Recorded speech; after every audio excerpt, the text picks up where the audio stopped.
We can observe that all these have a definite shape. Solid में सबसे पहले क्या होता है, शेप मेरा डेफिनिट होता है, बाउंड्रीज डिस्टिंक्ट होती है और वॉल्यूम मेरा फिक्स्ड होता है।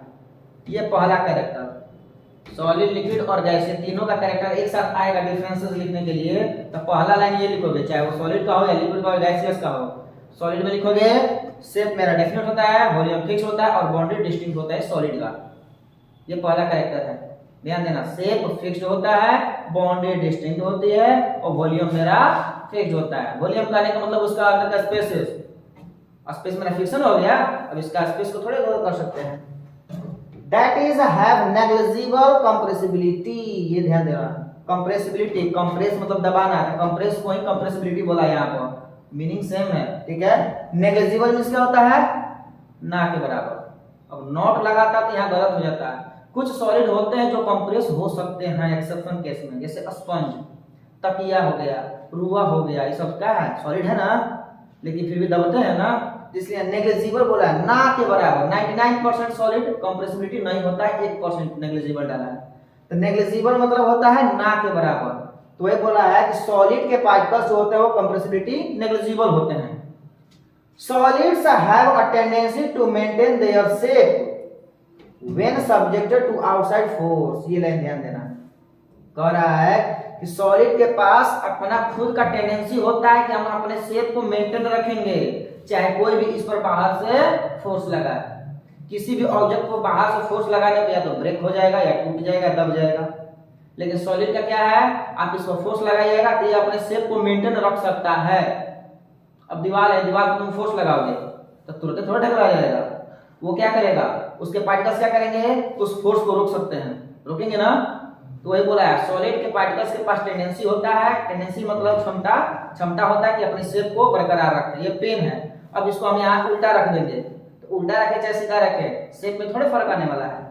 इसके पार्टिकल्स के पास टेंडेंसी होता है कि अपने शेप को क्या रखना है, मेंटेन। चाहे इस पर फोर्स लगा, हैमर करो, गिरा, यहाँ से ड्रॉप भी कर देंगे तो इसका शेप सेम रहेगा।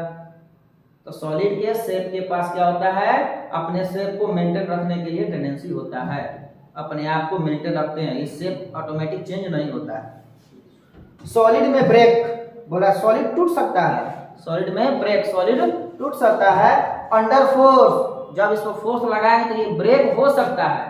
अब लकड़ी का है, लकड़ी भी सॉलिड है, पेन भी सॉलिड है, ज्यादा फोर्स लगाएंगे तो ये ब्रेक हो सकता है, लेकिन it is difficult to change their shape so they are rigid. लेकिन ये टूट जाएगा लेकिन अपना शेप नहीं बदलेगा।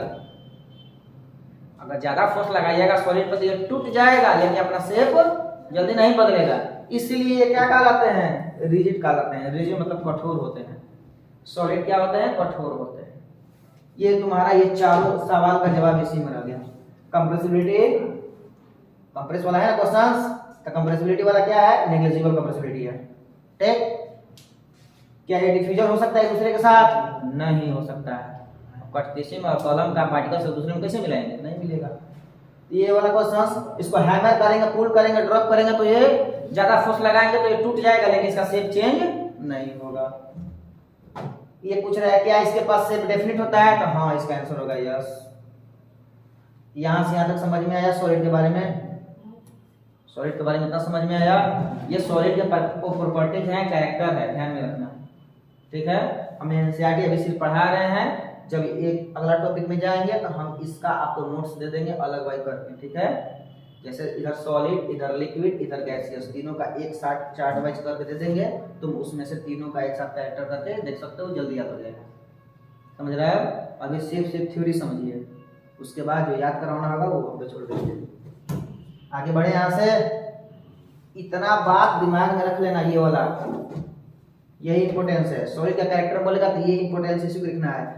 अब जो साइड बुक होते हैं स्कूल का बुक, यही 5 लाइन को एक पन्ना में देगा, यही 5 लाइन को एक पन्ना में देगा डेरिवेशन करके। अब नेग्लिजिबल कंप्रेसिबिलिटी 2 पॉइंट में, 2 वर्ड में बोल दिया है। अब वहां पे 4 लाइन 5 लाइन इसी को दिखाएगा, 2 एक्सपेरिमेंट कर देगा, 4 एग्जांपल लिख देगा। एनसीईआरटी में शॉर्ट में एकदम परफेक्ट लाइन लिखा जाता है, ठीक है। इसलिए एनसीईआरटी का बुक देखोगे तो पतला रहेगा, 9 का भी पतला, 10 का भी पतला, साइड बुक मोटे मोटे आते हैं। ये समझना है, सॉलिड का कैरेक्टर होता है। सॉलिड स्ट्रांग होता है, सॉलिड के पार्टिकल्स क्या होते हैं, क्लोजली पैक्ड होते हैं, रिजिड होते हैं, नेग्लिजिबल कंप्रेसिबिलिटी होते हैं, और उनको फोर्स क्या बोलते हैं, फोर्स अप्लाई करेंगे तो ब्रेक डाउन हो सकता है लेकिन शेप चेंज नहीं कर सकते। समझा सॉलिड का शेप।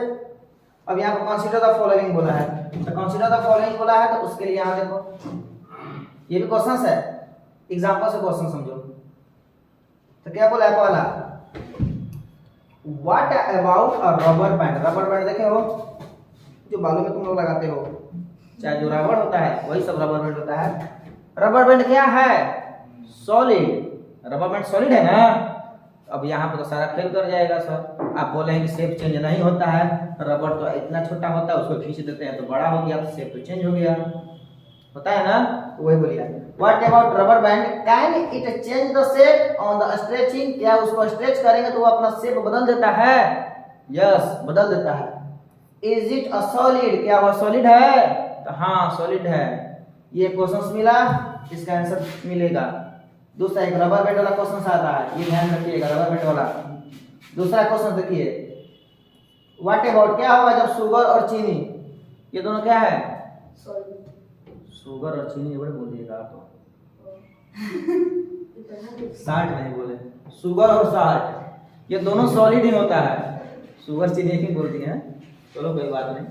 शुगर और साल्ट दोनों सॉलिड है, सॉलिड है ना। लेकिन क्वेश्चन कह रहा है कि when kept in different jar, जब उसको अलग अलग बर्तन में रखते हैं तो these take the shape of the jar, जिस बर्तन में नून को रखते हैं उस